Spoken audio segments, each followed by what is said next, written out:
ឃើញនៅក្នុងបច្ចុប្បន្ននេះតើមានការសោយទៅលើមុខវិជ្ជាភាសាខ្មែរខ្លាំងមែនទែនបងការតាំងចិត្តនៅក្នុងការរៀនអានេះជាចំណុចទី1ដែលគាត់ថាឆ្នាំគាត់ប្រឡងអី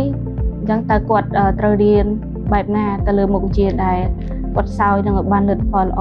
ពេលដែលសិស្សគាត់ខ្ជិលរៀនទៅលើមុខវិជ្ជាហ្នឹងហ៎បង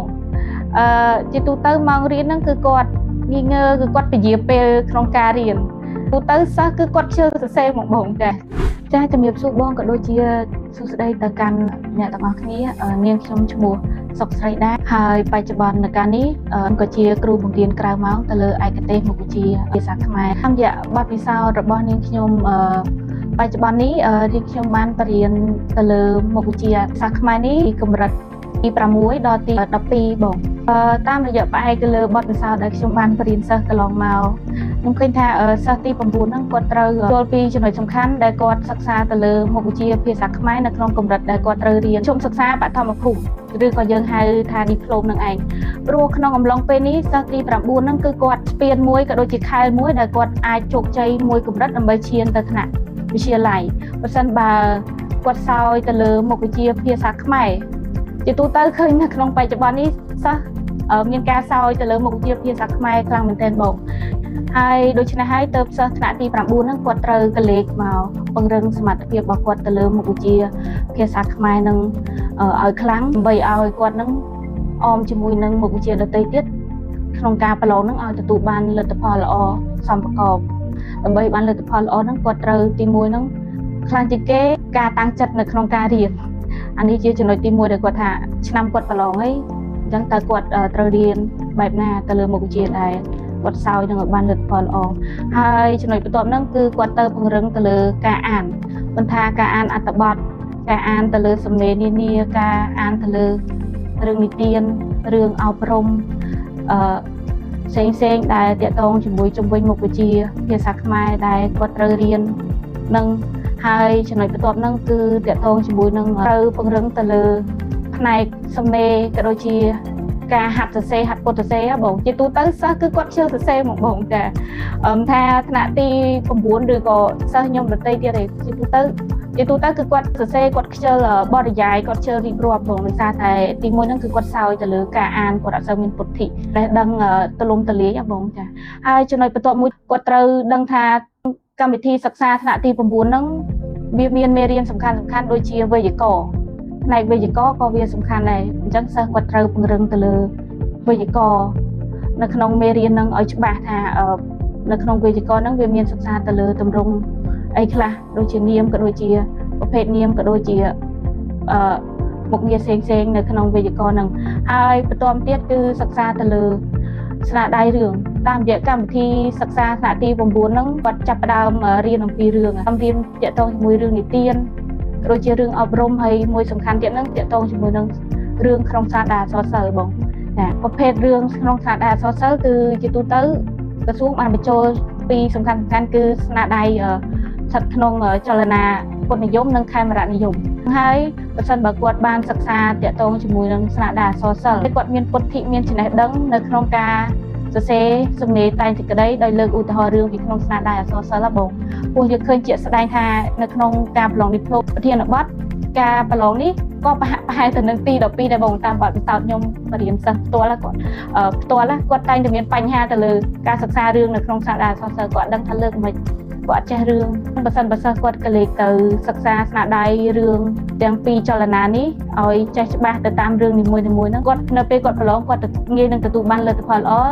នៅពេលដែលគាត់ប្រឡងទៅលើមុខវិជ្ជាភាសាខ្មែរបងដូចជារឿងនៃជួយយ៉តវាតែងតែមានបង្កប់នៅតម្លៃអប់រំនៅក្នុងស្នាដៃរឿងហើយរឿងកាឡាបៃលិននោះផងដែរក៏បានបង្កប់តម្លៃអប់រំនៅក្នុងដំណើររឿងអញ្ចឹងនៅពេលដែលសិស្សគាត់បានសិក្សាទៅលើ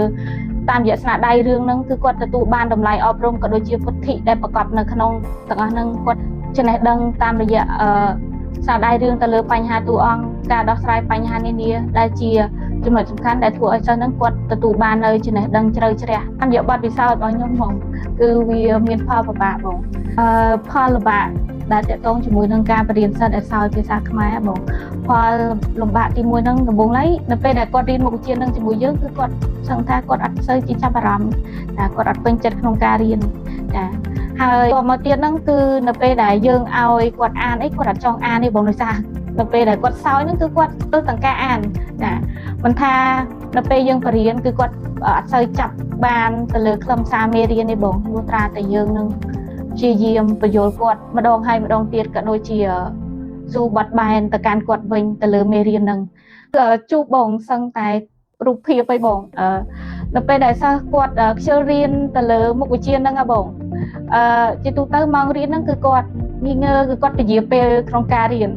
គឺមានន័យថាគាត់រៀនគាត់អត់សូវ focus អត់សូវបដោតម៉ោងរៀនគាត់ធ្វើមិនឲ្យចប់ម៉ោងហ្នឹងទៅបានសម្រាប់ដោយសារតែគាត់ធុញទ្រាន់ទៅលើមុខវិជ្ជាហ្នឹងហ៎បងខ្លះហ្នឹងសិស្សហ្នឹងគឺគាត់អត់រៀនតែម្ដងបងក៏មានដែរអញ្ចឹងហើយនៅចំណុចនេះយើងក្នុងនាមជាគ្រូក៏ដូចជាតាមរយៈខ្ញុំជួបផ្ទាល់ហ្នឹងខ្ញុំត្រូវបាត់បែនគាត់តាមរយៈបទពិសោធន៍ខ្ញុំផ្ទាល់គឺខ្ញុំប្រើទៅលើចិត្តវិទ្យាដែរបងតាមលើលក្ខណៈរបស់សិស្សសិស្សប្រភេទហ្នឹងយើងគូបាត់បែនគាត់បរិញ្ញាគាត់បែបណាបងចំណុចទី2ហ្នឹងគឺខ្ញុំបញ្យល់គាត់មូលហេតុអីដែលគាត់ត្រូវចេះមុខវិជ្ជាភាសាខ្មែរបងថាគាត់ត្រូវរៀនមុខវិជ្ជាហ្នឹងដើម្បីអីជាអីសម្រាប់គាត់ថ្ងៃហ្នឹងក៏ដូចជាថ្ងៃមុខហើយប្រសិនបើគាត់អត់ច្បាស់ឬក៏សោយទៅលើមុខវិជ្ជាហ្នឹងតើបញ្ហាអីគេដែលគាត់ជួបប្រទះនៅពេលបច្ចុប្បន្នក៏ដូចទៅមុខបងអញ្ចឹងនៅពេលខ្ញុំប្រាប់ពីហេតុផល1 2 3ទៅកាន់គាត់ទៅគាត់ក៏បើកចិត្តទទួលយកគាត់ក៏យល់ថានៅពេលរៀនមុខវិជ្ជាហ្នឹងវាសំខាន់ចំណុចនេះអញ្ចឹងហើយគាត់បើកចិត្តរៀនវាផ្ដើមឡើងពី 10% 20% រហូតដល់គាត់រៀនទទួលបានលទ្ធផលល្អដោយសារតែជំរុញក៏ដូចជាតែងតែប្រាប់គាត់ដាក់សតិគាត់ជារឿយៗបងរហូតដល់គាត់បដូរពីភាពសោយខ្ជិលអានខ្ជិលសរសេរភាសាររហូតដល់ពេលខ្លះតែសេចក្តីរបស់គាត់ធ្លាប់តែអត់ចេញស្បីតែ2 3ពាក្យអត់ដឹងថាសេទៅណាបងរហូតដល់គាត់អាចតែងបានទៅដល់មួយទំព័រកន្លះនិយាយអីដោយសារតែការជំរុញទឹកចិត្តរបស់គាត់ពីក្រោយរហូតហ្នឹងបងចាប៉ុន្តែវាត្រូវការពេលដែរបងក្នុងនាមជាគ្រូត្រូវដាក់ចិត្តដាក់កាយក៏ដូចជាសន្សំគាត់បងយើងអាចបង្ខំគាត់បាននេះចំពោះខ្ញុំគិតថាតាមរយៈការរៀនតាមប្រព័ន្ធអនឡាញក៏ដូចជាស្វ័យសិក្សាផ្ទាល់រវាងគ្រូនិងសិស្សហ្នឹងខ្ញុំគិតថាតាមរយៈប្រព័ន្ធអនឡាញក៏វាមានសារៈសំខាន់ដែរបងមិនថាគាត់រៀនអនឡាញឬផ្ទាល់ទេសំខាន់ទៅលើគ្រូដែរព្រោះកាលណាតែគ្រូបរៀនមានពុទ្ធិច្បាស់លាស់ក៏ដូចជាយល់ដឹងស្វែងយល់ពីការបរៀនហើយតាមរយៈការរៀននឹងសិស្សគឺគាត់សហការនៅក្នុងការរៀនមិនថាអនឡាញឬផ្ទាល់នឹងប៉ះសិនបើគាត់បដិញ្ញាចិត្តនៅក្នុងការរៀនហ្នឹងគាត់នឹងទទួលបានលទ្ធផលល្អដូចតែគ្នាបងការសិក្សាអនឡាញក៏វាបានបទូស្រាលទៅលើបញ្ហានានាដែលសិស្សជួបប្រទះដែរបងទោះហ្នឹងគឺសិស្សហ្នឹងគឺគាត់ចំណេញទៅលើពេលវេលាពេលខ្លះគឺគាត់ពិបាកនៅក្នុងការធ្វើដំណើរទៅរៀនដោយស្វ័យសិក្សាផ្ទាល់បងតាមរយៈស្ទះចរាចរណ៍ក៏ដូចជាបញ្ហានានា